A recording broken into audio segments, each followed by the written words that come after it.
ஆன்மீக சொந்தங்கள் அனைவருக்கும் அன்பான காலை வணக்கம். நாம் நம்மளுடைய சேனலில் தொடர்ந்து நிறைய சுவாரஸ்யமான ஆன்மீகம் சார்ந்த தகவல்களை தாங்க பார்த்துட்டு வந்துட்டு இருக்கோம். அந்த வரிசையில் இன்றைக்கி என்ன பார்க்க போகிறீங்க அப்படின்னா, தற்போது சமீபத்தில் சிவன் மலையில் மாற்றி அமைத்து வைக்கப்பட்டிருக்கக்கூடிய அந்த ஒரு பொருளினுடைய தாக்கமானது டிசம்பர் 19க்கு அப்புறமா கண்டிப்பாக வெளிப்பட ஆரம்பிக்கும் அப்படின்னு எல்லாராலையும் எதிர்பார்க்கப்படுது. அப்படி என்ன ஒரு பொருளானது மாற்றி வைத்திருக்காங்க, என்ன மாதிரியான பலன்கள் எல்லாம் கிடைக்கும், அதிலும் துளாராசிக்காரங்களுக்கு எப்படி இருக்க போகுது அப்படின்றத பற்றி தான் இந்த பதிவில் தெளிவாக பார்த்து தெரிஞ்சுக்க போகிறோம்.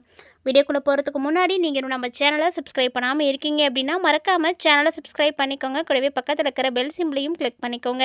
அப்போ தான் நாங்கள் போடக்கூடிய வீடியோக்கள் எல்லாமே உங்களுக்கு நோட்டிஃபிகேஷனை உடனுக்குடன் வந்தடையும். நீங்களும் பார்த்து பயன்பெறலாம். வாங்க வீடியோக்குள்ளே போகலாம்.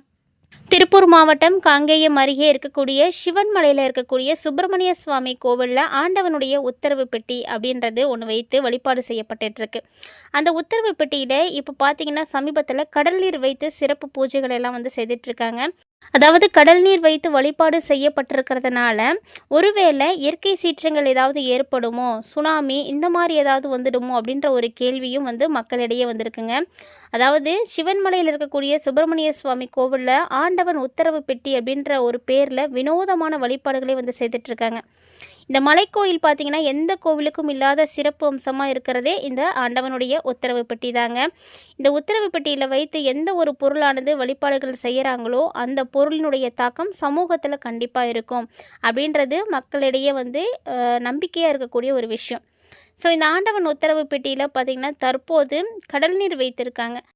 ஆனால் உதாரணத்துக்கு பார்த்தீங்கன்னா கார்கள் போர்லேருந்து சுனாமி, சசிகலா சிறை சென்ற விவகாரம் வரைக்குமே நிறைய விஷயங்கள் சிவன்மலை ஆண்டவன் உத்தரவு பெட்டியில் வைத்து முன்கூட்டியே மக்களுக்கு உணர்த்தியிருக்காங்க. அப்படின்றதுனால இப்போ வச்சுருக்கக்கூடிய பொருளும் மக்கள் மத்தியில் அவ்வளவு எதிர்பார்ப்புகளை ஏற்படுத்தி கொடுத்துருக்குன்னே சொல்லணும். ஸோ இந்த வரிசையில் இந்த கடல் நீரினுடைய தாக்கம் எப்படி இருக்க போகுது அப்படின்றத நம்ம டிசம்பர் 19க்கு பிறகு என்ன மாதிரியான தாக்கங்கள் ஏற்பட போகுது அப்படின்றத நம்ம பொறுத்திருந்து பார்க்கலாம். இந்த டிசம்பர் 19ம் பார்த்திங்கன்னா ரொம்ப அற்புதமான ஒரு நாள் தாங்க. வெள்ளிக்கிழமை அமாவாசை. ஸோ அமாவாசையை தொடர்ந்து வரக்கூடிய நாட்களில் கண்டிப்பாக கிரக மாற்றங்கள் அப்படின்றது இருக்கும். இந்த கிரக மாற்றங்களானது என்ன மாதிரியான பலன்களை எல்லாம் துலாம் ராசி என்பவர்களுக்கு ஏற்படுத்தி கொடுக்க இருக்குது, குறிப்பாக துளாராசிக்காரங்க என்ன மாதிரியான தாக்கங்களை எல்லாம் பார்க்க இருக்கீங்க அப்படின்றத பற்றி தான் முழுமையாக தெளிவாக இந்த பதிவில் நம்ம பார்க்க போகிறோம். ஸோ கண்டிப்பாக வீடியோ உங்களுக்கு யூஸ்ஃபுல்லாக இருக்கும். ஸ்கிப் பண்ணாதீங்க, தொடர்ச்சியாக பார்த்து பயன்பெறுங்க. ஒரு தனி மனிதனுடைய வாழ்க்கையில் ஏற்படக்கூடிய இன்பங்கள் துன்பங்கள் எல்லாத்துக்குமே காரணமாக இருக்கக்கூடியது அவங்களுடைய கிரக சூழ்நிலைகள் தான். இந்த 9 விதமான கிரகநிலைகளுடைய செயல்பாடுகளை பொறுத்து தான் ஒவ்வொரு மனிதனுடைய வாழ்க்கையில் ஏற்படக்கூடிய நல்லது கெட்டது எல்லாமே. ஸோ இதை பார்த்திங்கன்னா யாராலையும் மறுக்கவே முடியாது. வரக்கூடிய டிசம்பர் 19க்கு பிறகு ஏற்படக்கூடிய கிரக மாற்றத்தினால துளாராசி என்பவர்களுக்கு மிகப்பெரிய மாற்றங்கள் உருவாக போகுது. அதாவது இதுவரைக்கும் இல்லாத அளவுக்கு உங்களுக்கு அதிர்ஷ்டங்களானது கிடைக்கும் அப்படின்னே சொல்லலாம். இந்த காலகட்டங்களில் இருக்கக்கூடிய கிரகநிலைகள் எப்படி இருக்குது அப்படின்னா, குரு பகவான் மிதுன ராசியில் வக்ரகதியில் இருக்கிறாரு, கேது பகவான் சிம்ம ராசியில் இருக்காரு, புதன் சுக்கிரன் விருச்சிக ராசியிலும், சூரியன் செவ்வாய் தனுசு ராசியிலும், சனி ராகு கும்ப ராசியிலும் இருக்கிறாங்க. இது மட்டும் இல்லாமல் இந்த குரு பகவான் 21ஆம் தேதிக்கு அப்புறமா 21/12/2025 புனர்பூசம் 4ஆம் பாதத்திலிருந்து புனர்பூசம் 3ஆம் பாதத்திற்கு பயிற்சியாகிறாரு. ஸோ இந்த ஒரு தருணத்தில் இவர் பார்த்திங்கன்னா மிதுனத்தை விட்டு கடகத்துக்கு நுழையக்கூடிய ஒரு டைமிங் தான். ஸோ இதனால் உங்களுக்கு மிகப்பெரிய அளவில் மாற்றங்கள் அப்படின்றதும் கண்டிப்பாக ஏற்படும். அதாவது துலா ராசியாக இருந்தாலும் சரி, இல்லை துலா லக்கணத்தில் இருக்கக்கூடியவர்களுக்காக இருந்தாலும் சரி, உங்களுடைய வாழ்க்கையில் நீங்கள் இது வரைக்கும் எத்தனை விதமான துன்பங்களை பார்த்துட்டு இருந்தாலுமே கூட அந்த துன்பங்களை எல்லாம் கண்டு எப்போதும் துவண்டு போயிருக்கவே மாட்டீங்க. ஏன்னா துன்பங்கள் என்ன தான் வந்தாலுமே கூட அதை துணிந்து எதிர்கொள்ளக்கூடியவர்களாக தான் நீங்கள் இருந்துகிட்டு இருந்திருப்பீங்க.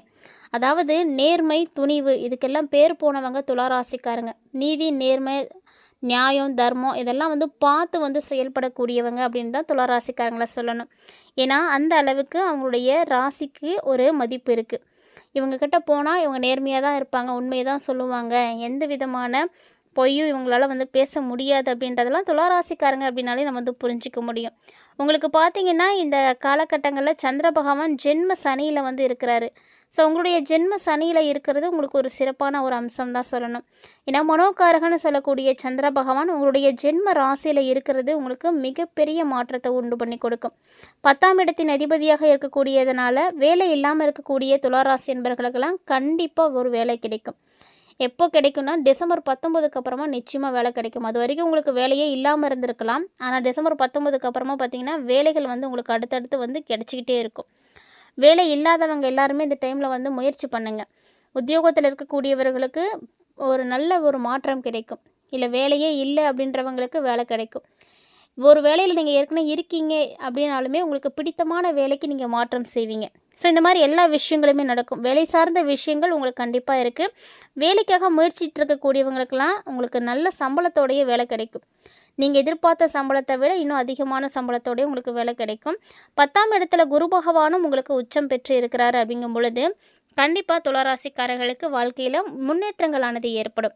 இந்த ஆண்டு முழுக்க உங்களுக்கு எப்படியோ இருந்துருச்சு. 2025 பார்த்தீங்க அப்படின்னா திரும்பி பார்த்தா ஏனோ தானான்னு ஏதோ வந்து நடந்து முடிஞ்சிருச்சு. ஏன்னா இந்த வருஷத்தை திரும்பி பார்த்தீங்கன்னா உங்களுக்கு பாதி நல்லது நடந்திருக்கும், பாதி கெட்டது நடந்திருக்கும். ஒரு சிலர் பார்த்தீங்கன்னா கடன் வாங்கியிருப்பீங்க, ஒரு சிலர் கடன் அடைச்சிருப்பீங்க. இந்த மாதிரி ஏதோ ஒரு வகையில் மாறி மாறி நல்லதும் கெட்டதும் நடந்துருச்சு. போனதெல்லாம் போயிடுச்சு. ஆனால் இனி பார்த்தீங்கன்னா உங்களுக்கு சிறப்பாக இருக்கும். டிசம்பர் 19க்கு அப்புறமா மிகப்பெரிய மாற்றம் உங்களுக்கு உறுதியாக கிடைக்கும். ஸோ நிச்சயமாக இந்த மாற்றத்தை நீங்கள் வந்து பார்ப்பீங்க. அதே போல் ஜென்ம ராசிக்கு 2வது இடத்துல புதன் பகவான் இருக்கிறார் அப்படின்றதுனால கல்வி பயிலக்கூடிய துலாம் ராசி அன்பர்கள் எல்லாருக்குமே ரொம்ப சிறப்பான ஒரு பலன் கிடைக்கும். அதாவது இது வரைக்கும் உங்களுக்கு படிப்பின் மீது ஆர்வம் இல்லாமல் இருந்திருக்கும், அக்கறை இல்லாமல் இருந்திருக்கும். ஆனால் இனி பார்த்தீங்கன்னா நல்ல ஆர்வம் எடுத்து படிப்பீங்க. மதிப்பு மரியாதையெல்லாம் கூட ஆரம்பிக்கும். ஸோ உங்களுடைய சொந்த புத்தியால் உங்களுக்கு இந்த ஆர்வமானது ஏற்பட போகுது. ஸோ எந்த ஒரு விஷயத்தையுமே யாருக்கு ஆர்வம் இருக்கோ அதில் தான் வந்து அவங்களோட சிறப்பாக வெளிவர முடியும். உபஜய லாபஸ்தானத்தில் கேது பகவான் இருக்கிறார் அப்படின்றதுனால துளராசிக்காரங்க நிறைய பேர் பார்த்தீங்கன்னா இப்போது ஆன்மீகத்தில் உங்களுக்கு நம்பிக்கை வரும். ஆன்மீக ரீதியாக நீங்கள் ஒரு சில செயல்பாடுகளையும் விஷயங்களையும் நீங்கள் வந்து செய்வீங்க. கண்டிப்பாக புண்ணிய தலங்களுக்கு எங்கேயாவது போயிட்டு வரதுக்கான வாய்ப்புகள் இருக்குது. ஸோ அடிக்கடி நீங்கள் இந்த மாதிரி புண்ணிய தலங்களுக்கு போயிட்டு அங்கே நீராடி வரும் பொழுது உங்களுடைய பாவங்கள் எல்லாமே வந்து கழிக்கப்படும். அதன் மூலமாக உங்களுக்கு ஒரு ஏற்றம் அப்படின்றது கண்டிப்பாக இருக்கும். ஸோ உங்களுடைய கர்மாக்கள் அழிக்கப்பட்டுட்டே இருக்குது அப்படின்றதுனால நிச்சயமாக நீங்களும் ஒரு நிலைக்கு வந்து வர முடியும். ஏன்னா இவ்வளோ காலம் நீங்கள் பட்ட கஷ்டங்கள் எல்லாத்துக்குமே முக்கியமான காரணம் என்ன அப்படின்னா உங்களுடைய கர்மாக்களாக தான் இருக்கும். ஸோ இந்த கர்மாக்கள் அழிக்கப்படும் பொழுது உங்களுக்கு நிறைய விஷயங்கள் நல்லபடியாக நடக்க ஆரம்பிக்கும். அதாவது இது வரைக்கும் கோவிலுக்கு போகணும், கோவில் சாமி இது மாதிரி சம்மந்தப்பட்ட விஷயங்கள் உங்களுக்கு நம்பிக்கையே இருந்திருக்காது. அதை பற்றி சொல்லப்போனால் கண்டுட்டு கூட இருந்திருக்க மாட்டீங்க. கோவிலுக்கு போகலாம், இல்லை ஏதாவது ஒரு கோவில் சார்ந்த விஷயங்கள் செய்யலாம் அப்படின்ற மாதிரியான நினப்பு கூட உங்களுக்கு வந்திருக்காது. ஆனால் இது வரைக்கும் இல்லை அப்படின்னாலுமே இப்போ பார்த்தீங்கன்னா திடீர்னு அந்த ஆர்வங்கள் எல்லாம் உங்களுக்கு வரும். திடீர்னு கோவிலுக்கு போகணும் அப்படின்ற மாதிரியான யோகங்கள் இருக்கும். கண்டிப்பாக குலதெய்வ வழிபாடு செய்கிறது இந்த டைமில் உங்களுக்கு ரொம்ப நல்லா இருக்கும். வாய்ப்பு கிடைத்தா குலதெய்வ வழிபாடு செய்யுங்க. ஏன்னா நீங்கள் குலதெய்வ வழிபாடு செய்ய செய்ய உங்களுடைய வாழ்க்கையில் முன்னேற்றங்களானது ஏற்படும்.